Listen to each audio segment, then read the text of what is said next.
Welcome to Madhava Ambati YouTube channel. అందరికీ నమస్తే. Motivational story. నిజమైన సంపద అంటే ఏంటి? జీవితాన్ని మార్చే కథ. జీవితంలో విజయం అంటే డబ్బు సంపాదించడమే అని అనుకుంటాం. అయితే నిజమైన సంపదకు అర్థం వేరే ఉందనే గొప్ప సందేశాన్ని చాటి చెప్పే ఒక కథ గురించి ఈరోజు తెలుసుకుందాం. అంతకంటే ముందుగా మాధవ అంబటి యూట్యూబ్ ఛానల్ని సబ్స్క్రైబ్ చేయండి. ఎందుకంటే ఇలాంటి వీడియోస్ మళ్ళీ మీకు నోటిఫికేషన్ రావాలంటే సబ్స్క్రైబ్ చేసుకుని పక్కన గంట సింబల్ యాక్టివేట్ చేసుకోవాలి. అలాగే ఈ కథకు సంబంధించి వీడియోని కూడా మీ ఫ్యామిలీ ఫ్రెండ్స్కి షేర్ చేయండి. వాళ్ళు కూడా విషయాలు తెలుసుకుంటారు. మన ఛానల్ని లైక్ చేయండి.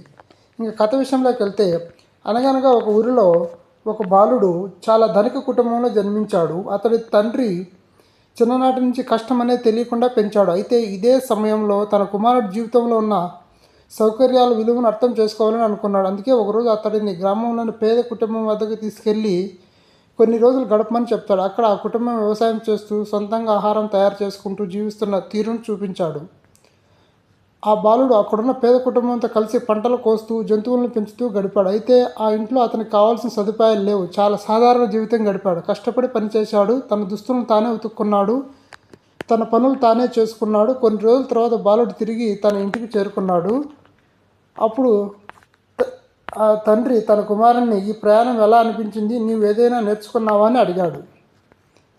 ఆ బాలుడు వెంటనే స్పందిస్తూ, అద్భుతంగా ఉంది, ఆ కుటుంబ సభ్యులు చాలా అదృష్టవంతులని చెబుతాడు. దీంతో తండ్రి ఆశ్చర్యపోతాడు. అదేంటి, వాళ్ళ ఇల్లు చాలా చిన్నగా ఉంది, సరైన సదుపాయాలు లేవని అంటాడా? అనుకుంటే బాగుందని బదిలిచ్చావు ఏంటి అని ప్రశ్నిస్తాడు. దీనికి ఆ బాలుడు నవ్వుతూ, మన ఇంట్లో కేవలం ఒక కుక్క మాత్రమే ఉంది. వారి ఇంట్లో కుక్కలతో పాటు ఆవులు, మేకలు ఉన్నాయి. మన ఇంట్లో నలుగురు మాత్రమే ఉన్నాం. అక్కడ ఎక్కువ మంది ఉన్నారు.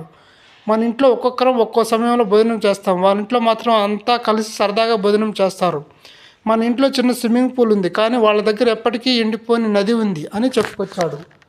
ఇక ఆ బాలుడు ఇంకా మాట్లాడుతూ, నిజానికి ధనవంతులు మనం కాదు నాన్న, వాళ్ళే నిజమైన ధనవంతులు. నన్ను తీసుకెళ్ళి అసలు ధనవంతులు ఎలా జీవిస్తారో చూపించినందుకు ధన్యవాదాలు నాన్న అని చెప్తాడు.